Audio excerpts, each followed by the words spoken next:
Good morning, everyone, and thank you very much for joining us at the Agriculture and Rural Affairs Committee on a beautiful day like this and the hottest day of the year. So we'll try to be very efficient in our presentation and agenda today. We'll try to get you out of here as soon as we can. I would like to begin by acknowledging that this meeting is being held on the unceded Anishinaabe-Algonquin territory. The peoples of the Anishinaabe-Algonquin Nation have lived on this territory for millennia. Their culture and their presence have nurtured and continue to nurture this land. I'd like to ask Kelly to go through the councilors attending. Councillor Brown, Here. Councillor Kitts, Here. Councillor Luloff, Present. Councillor Clark, and Chair, you have quorum. Thank you, Kelly. This is a public meeting to consider the proposed comprehensive official plan and zoning bylaw amendment listed as items 4.2 and 4.3 on today's agenda. For the item just mentioned, only those who make oral submissions today or written submissions before the amendment are adopted may appeal the matter to the Ontario Land Tribunal. In addition, the applicant may appeal the matter to the Ontario Land Tribunal if council does not adopt an amendment within the 90 days of the receipt of the application for a zoning bylaw amendment and 120 days for an official plan amendment. To submit written commitment on these amendments prior to the consideration by City Council on July 12, 2023, please email or call the committee or council coordinator. Thank you. Any declaration of interest? Seeing none, can we have a confirmation minute of ERAC minute of June 1st, 2023? Carried. Thank you. 4.1, we have a presentation from staff. We'll hold that. We'll get back to it. And we have Mitchell Lesage, our planner, will be ready for presentation in a few minutes. We have zoning bylaw amendment 4.2. Could we hold that, please? Yeah. Thank you. We'll hold this one. We're going to hold it till after the presentation. We have some motion and a few other things coming to that one. Thanks, Councillor Brown. 4.3 zoning bylaw amendment 2659 and 2691 River Road. There is no presentation, no delegation, no correspondence. We have our staff from the city, Jack Ram, planner on it. If any question or report recommendation that the Agriculture and Rural Affairs Committee recommend council approve an amendment zoning bylaw 2008-250 for 2659 and 2691 River Road as shown in document 1 to restrict residential development on the retained agricultural land and to permit reduced lot width for the served land as detailed in document 2. Is that carried? Carried. Thank you. 4.4 front end report on Perth Street.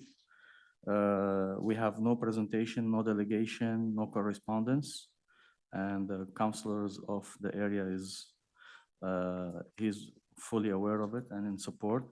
We have a report recommendation that the Agricultural Affairs Committee recommend council authorize the city and delegate authority to the General Manager Planning, Real Estate and Economic Development Department to enter into front-ending agreement with Cavan for the design and construction of the roundabout at Perth Street and Maynell Road, Aldenburg Avenue to an upset limit of $5,209,743 plus applicant HST in accordance with the front-ending agreement principles and policies set forth in document 1 and 2, and with the final form and content being to be satisfaction to the city solicitor, and 2, authorize the financial disbursement to reimburse the design and construction costs incurred by Cavan pursuant to the front-ending agreement to a maximum amount of $5,209,743.06 plus applicable HST for the roundabout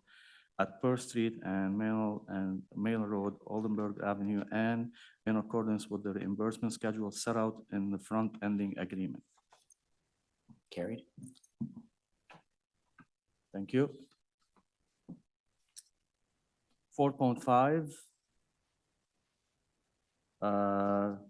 Third-party infrastructure agreement for the detailed design tender construction of the Richmond West Pump Station Reservoir Expansion.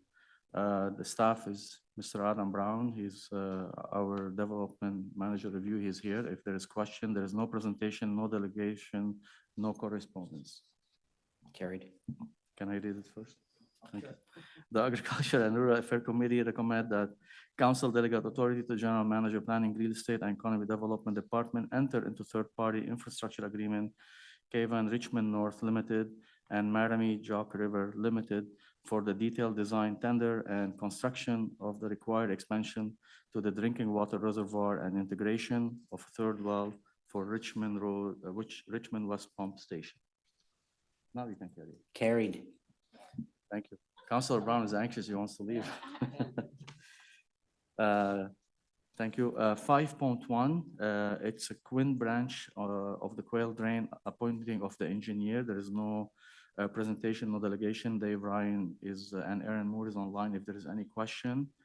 The recommendation is that the Agricultural Rural Affairs Committee recommend Council appoint Mr. Andy Robinson, engineer of Robinson Consultant Inc. as the engineer of record to prepare a report descripting to the impact of extending the existing Quinn branch of the Quail Municipal Drain as described in the report and provide an assessment pursuant to subsection 65(3) of the Drainage Act.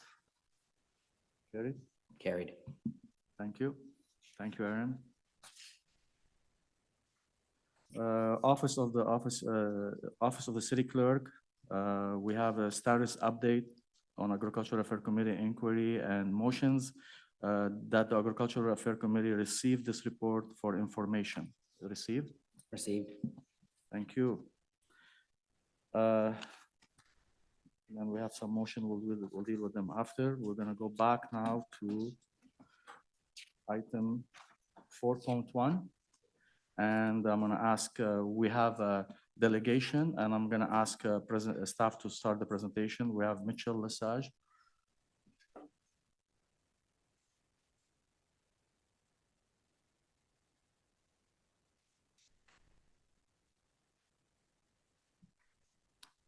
Welcome, Carol. And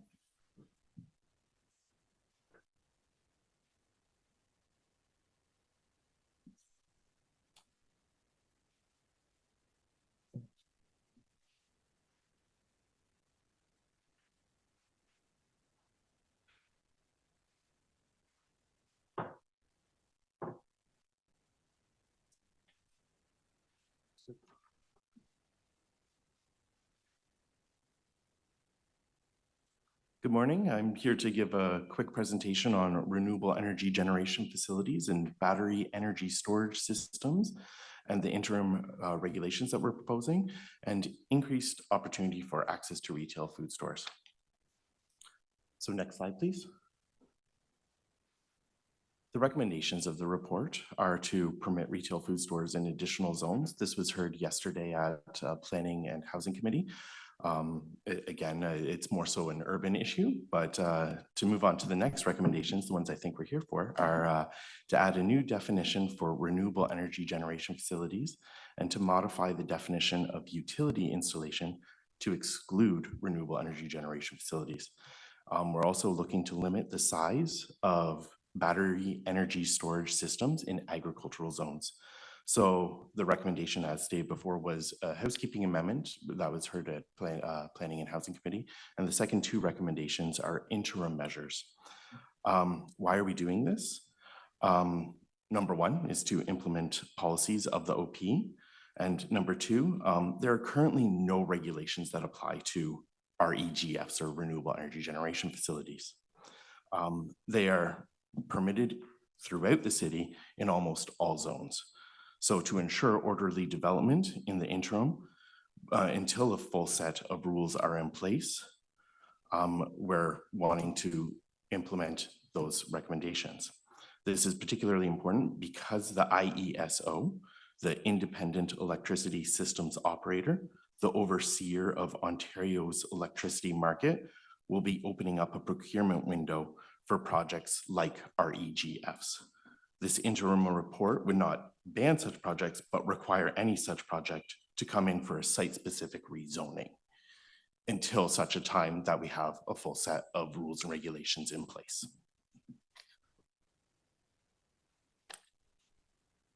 Next slide, please. Again, the retail food stores, we've just added the use retail food stores to the zones where retail store was permitted. And again, that was heard at Planning Committee yesterday. Next slide, please.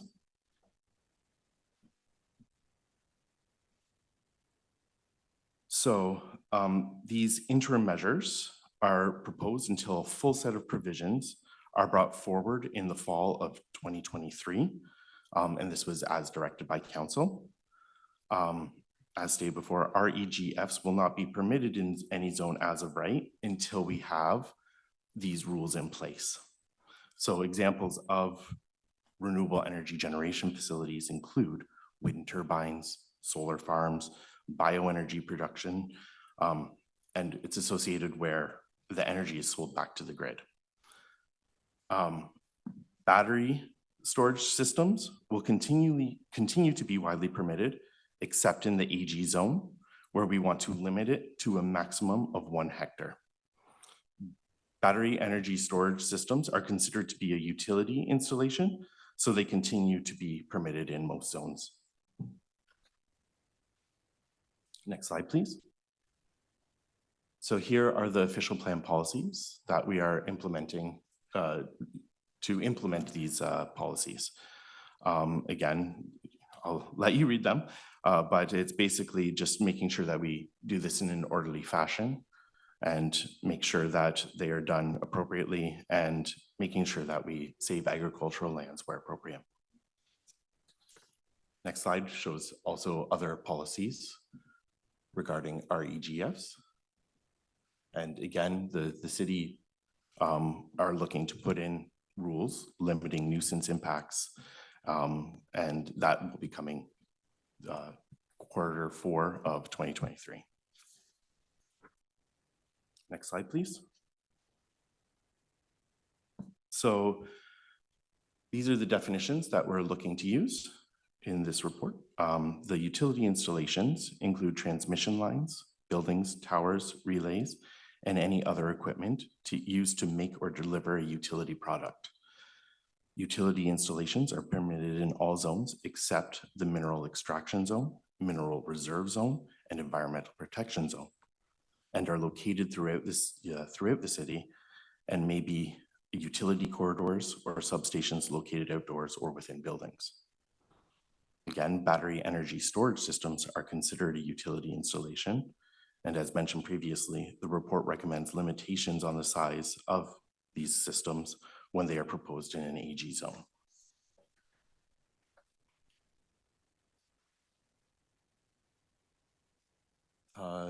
I think we can just go on to the questions at this time. Thank you. Thank you very much for the presentation. And before we go to question, we'll go through delegation, if that's okay. So we have 2 delegations with us this morning. Angela Keller-Herzog, and I know you're not stranger to our committee. You can please take a seat. And you know the rules. I don't have to tell you.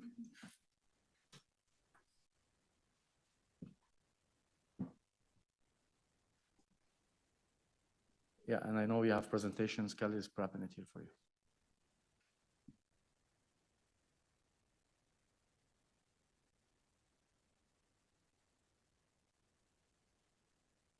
Okay, good to go. So I will try to go quite quickly because yesterday I was at Planning Committee and I was way too relaxed. So today we're going to go fast. I'm Angela Keller-Herzog. Next slide, please. I'm with Cafes. We've existed for over 10 years. We're an environmental network of local leaders, including ones in rural area. Next slide, please. Overview of the presentation. I'm going to give you how we see the context a bit and then look at this from an energy mitigation, greenhouse mitigation, and then greenhouse adaptation. So climate adaptation perspective and then local benefits. Next slide, please.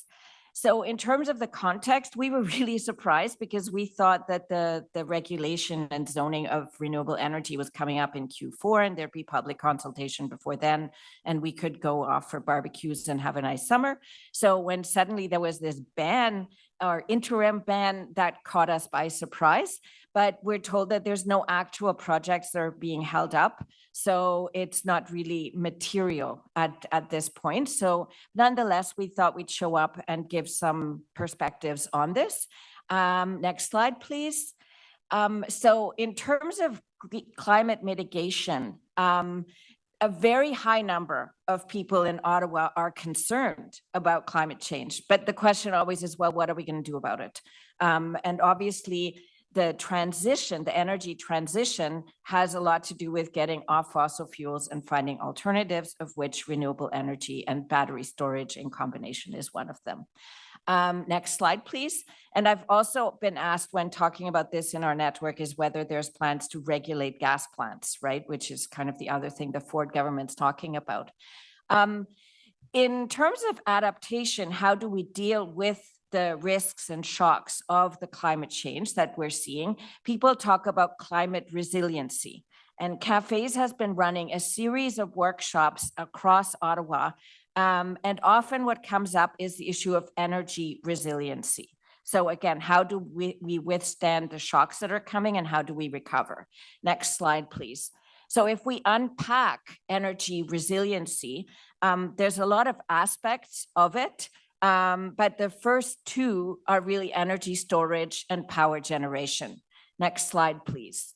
So what we want to do is when the power goes out, when there are hurricanes, tornadoes, storms, or whatever, how can we have energy storage that we can draw on so that your kids can still do their homework and have cell phones and watch videos? And there's big batteries you can buy at Canadian Tire. But obviously, when we're at an industrial and municipal scale, the batteries would be larger. And then in terms of power generation, we would want to have backup power, alternate systems of power. Next slide, please.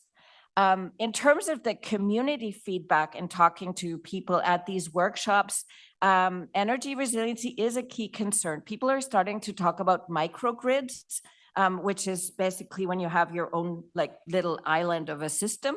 And the community is concerned about community critical resources, especially communications in a crisis. And often we need energy, we need power for communications. Next slide, please. So now I'm on the last main topic.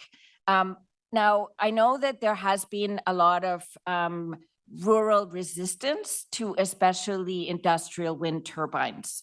And we are definitely very, very sympathetic to the scenario where you have, say, outside investors rolling into the countryside, like taking over, imposing new structures. This is basically the same thing when the people in the inner urban city are saying, hey, the character of our neighborhood is being destroyed by these high rises, right? So we have to have local voice. We need to have local consultations. And I would really urge that the local consultations before we start this, like the regulation for the rezoning, that there should be some special effort to actually talk to people in rural areas, because that's been a main issue.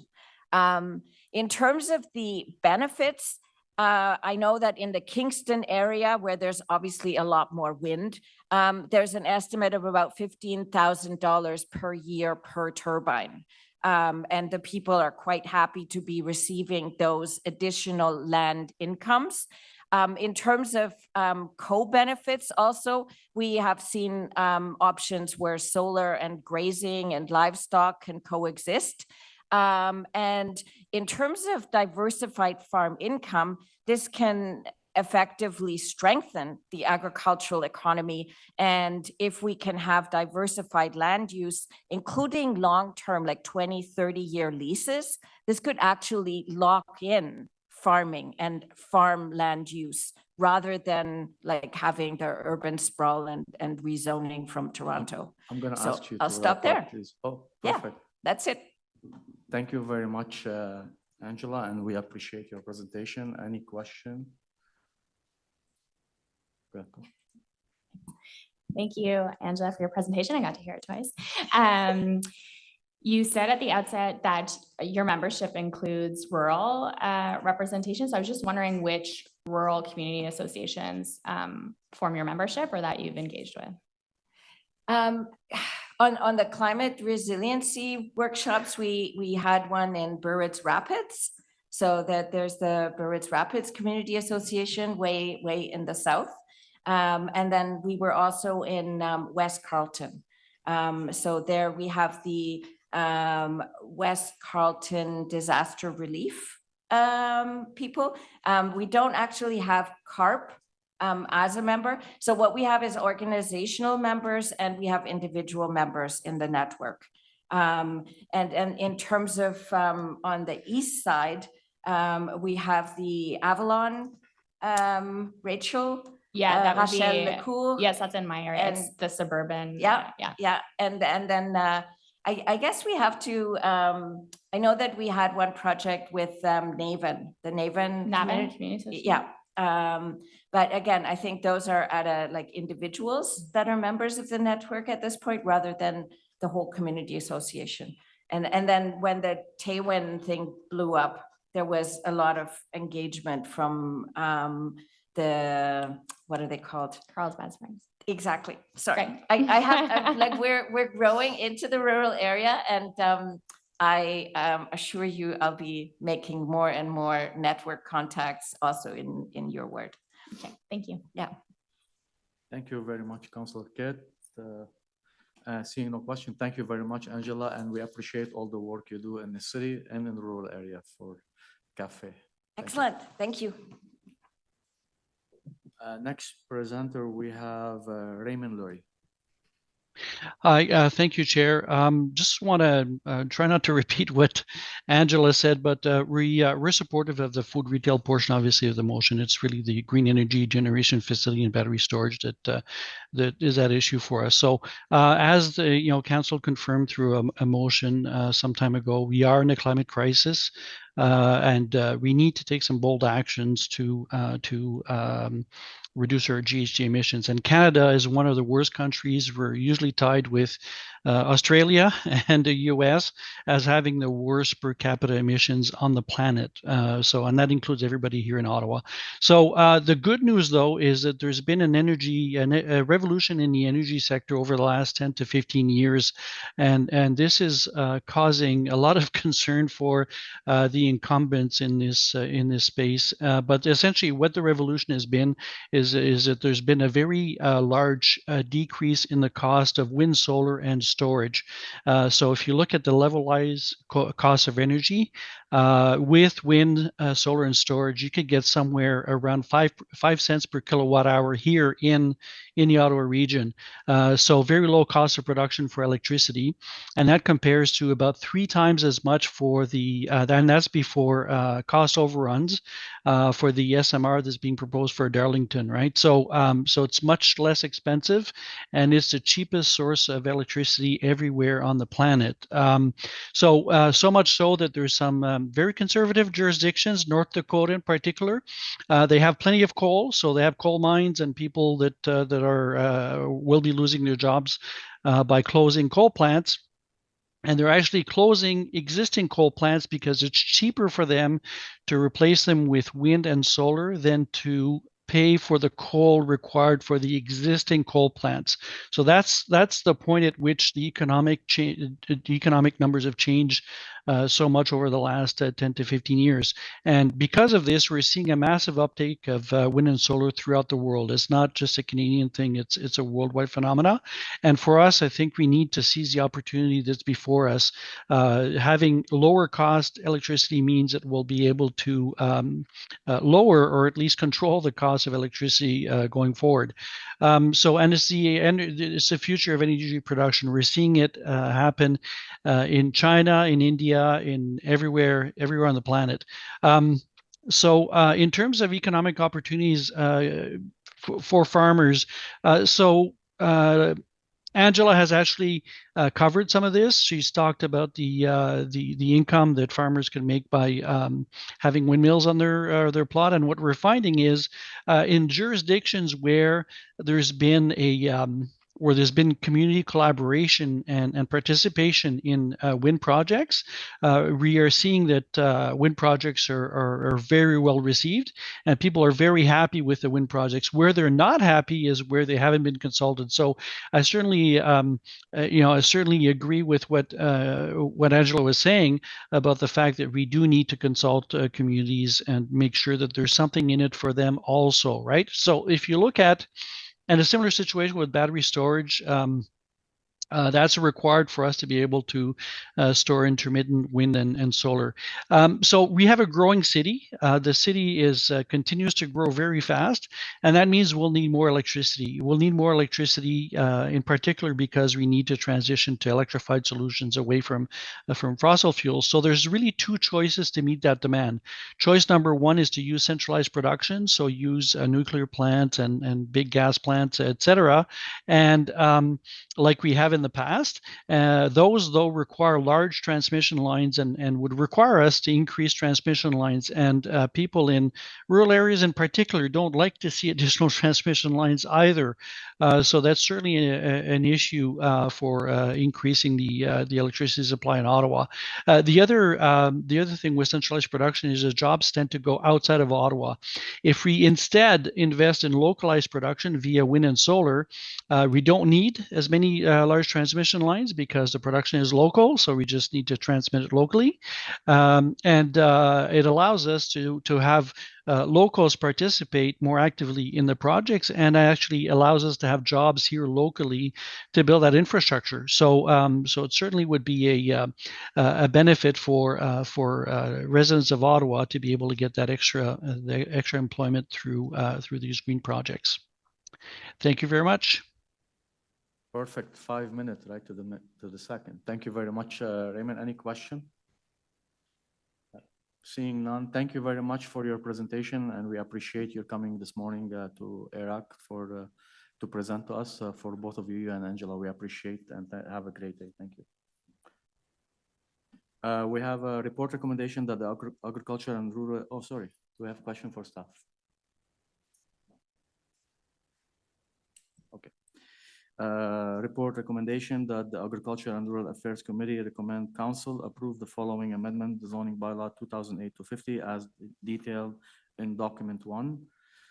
Permit the retail food stores in additional zones, add a new definition for renewable energy generation facilities, and modify the definition of utility installation to exclude renewable energy generation facilities and limit the size of battery energy storage systems in agricultural zone.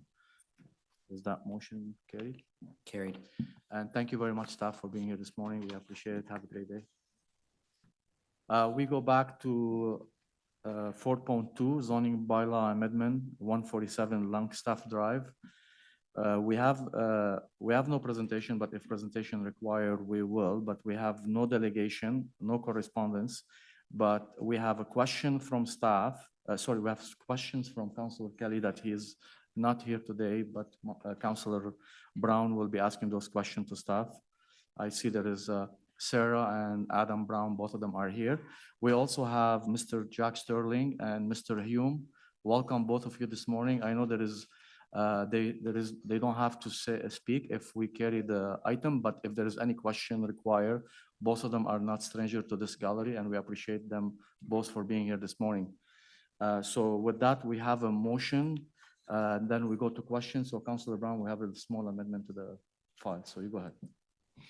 Thank you, Chair. Item 4.2, be it resolved that report ACS 2023 PRE PS 0069 zoning bylaw amendment for 147 Langstaff Drive be amended as follows. Number 1, amend document 1 to exclude area A and area D. Number 2, amend document 2 to delete clauses 1 and 5. Thank you, Councillor Brown. And we can carry that one now before the question. So is that motion carried? And this was technical amendment, actually. If Adam, you want to talk about it quick? That's correct, Chair. There's a small portion of the lands that are subject to the application that require an anomaly report from our colleagues in the policy department, and that report's been deferred until August. So the bulk of the lands can go through the zoning bylaw amendment process, but the small 1 acre of lands require that official plan amendment. So we will do a small report at a future meeting to clean that up. So Thank you. Is that motion carried? Carried. Carried. And now we have a question from Councillor Brown before we go to the report. Thank you very much, Chair. And as the Chair said, Councillor Kelly was unable to attend committee today, so he did send a few questions along and asked that I direct them to staff. In terms of the development along the northwest portion of the property, I believe there's a grove of trees that separate the subject lands and the local cemetery. Can staff tell me what's being done to ensure the protection of those trees through the development process? Through the chair, through the review of the subdivision application, there was an environmental impact statement that did recommend the preservation and protection of these trees. So in clause 10 of the report, there is a provision or two provisions that state that no building structures or site alterations are permitted in that 5-meter protection zone. Thank you very much for that. Continuing northwards, Carp Fairgrounds are located north of the subject property, and we all support our local fairs. Ottawa is lucky enough to have 5. Shameless plug for the Carp Fair, 4th weekend in September. I hope everyone goes. Is there any provision in the application or any actions that we can take so the new residents know that the Carp Fair does take place annually, that it is a loud function, that there's noise, smell, increase in the level of activity in the area, and just so they're aware that when this comes, it's something that happens annually, and we hope that they partake in the festivities of the village? Through the chair, while this hasn't been contemplated at this time, through our detailed design and registration of the subdivision, it's something we can look at to put a clause on title or a notice on title. Thank you very much. I'd appreciate that. I think it's important that we let them know it does happen, and that way they're well aware. And I know it's happened in Richmond to the development that happened to the east of the Richmond Fairgrounds, and it was quite beneficial. So my next question from Councillor Kelly, part of the subject lands, my understanding is there's supposed to be an underground utility pipe. The land above it isn't going to be developed on, but will this land be functionally available to the residents who move into the area so they can enjoy the outdoors? Through the chair, through the draft approval of the subdivision, that service pipe was actually located a couple blocks north of the park. The conditions of draft approval did ask that block be moved adjacent to the park so that it could function in association with the park. And through the detailed design, it's going to be looked at further whether or not that pipe is even required. So it will still be functional as park and as part of the open space zoning through the zoning report. Perfect. Thank you very much for that. And my last question from Councillor Kelly, he heard from many of his residents who are concerned about the changing area and how we can best protect the village character of Carp. Is there any response that staff could offer? Yes, through the chair. In the secondary plan for the village of Carp, this area is designated predominantly a village residential 3, which is slated for high density residential development and permits the uses that are proposed, such as apartments and townhouses. So the proposed zoning amendment is in keeping with our provisions of the secondary plan. Well, perfect. Thank you very much. And on behalf of Councillor Kelly, thank you very much for answering those questions. Chair, that's all I have. Thank you very much, Councillor Brown. Any other question? I just want to thank staff and Councillor Brown on behalf of Councillor Kelly. I know him and I had a lots of discussion over the file, and I appreciate all the work that's been happening behind the scene. I also want to mention that there is correspondence emailed to us dated July 5th on 2023 from Deborah Kenny. Just I want to be making sure it's on the record. And I'm sure Mr. Sterling and Mr. Hume, they'll be okay not to speaking if they'll be more than happy if we just carry the file. So I'm just going to go right to the recommendation that the Agriculture and Rural Affairs Committee recommend council approve an amendment to zoning bylaw 2008-50 for 147 Longstaff Drive as shown in document 1 to permit a residential subdivision including 1 stormwater management block, a park block, 75 residential lot, and 4 low-rise apartment blocks as detailed in document 2.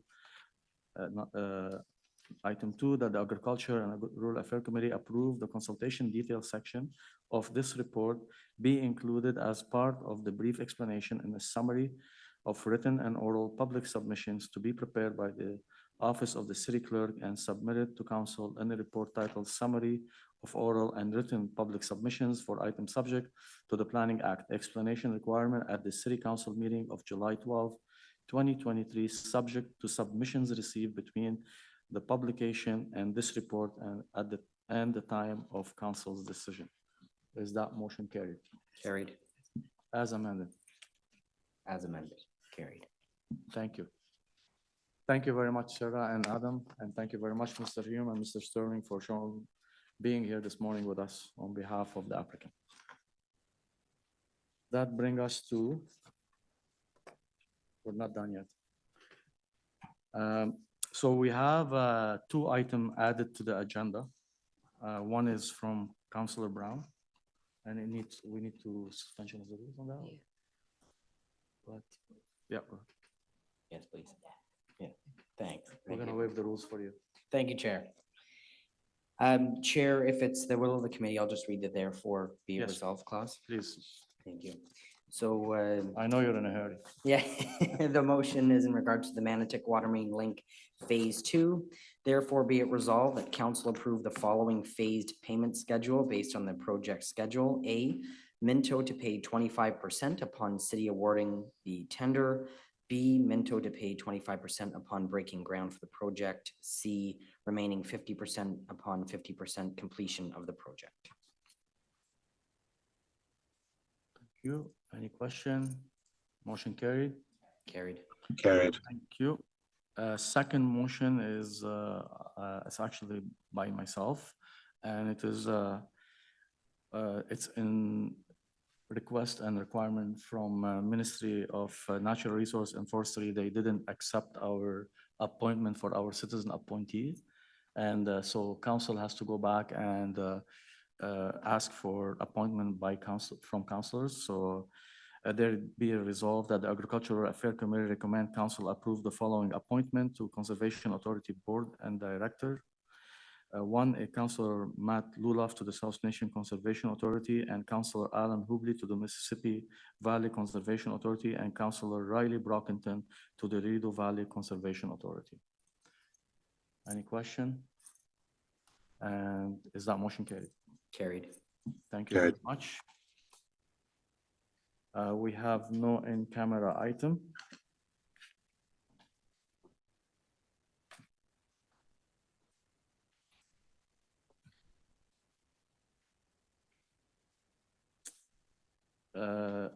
Information previously distributed, 8.1 status update of zoning bylaw. And that's citywide, we have it. We're good. And we have no open mic session. We have no notice of a motion for consideration. We have inquiry, and inquiry is from myself. Inquiry, the application of calcium to dirt road in rural Ottawa has significant impact on the conditions of the road for both drivers and property owners within areas that are affected. Rural residents have raised concerns regarding the application of calcium to roads in recent years. So can staff answer 3 questions? One, what is the current process for application of calcium to dirt road within an operation cost estimate per kilometer treated? 2, what is the time period for procurement and subsequent applicant of calcium to road, and what is the maintenance schedule throughout the season? 3, would it be feasible for staff to conduct a pilot project to treat the entire width of the road with calcium as opposed to the current process, and that would the cost estimate for the integration of this pilot project compared to the current operational cost per kilometer treated? And there is another one. Sorry. Yes. And number 4, there has been assessment of the potential short-term and long-term impact of dust inhalation or mental health impact due to caffeine related to this process? And that will come to council. Thank you very much. I think that's all. So next meeting will be Thursday, September 7, and meeting is adjourned at 10:41. Thank you. Thank you all for being here.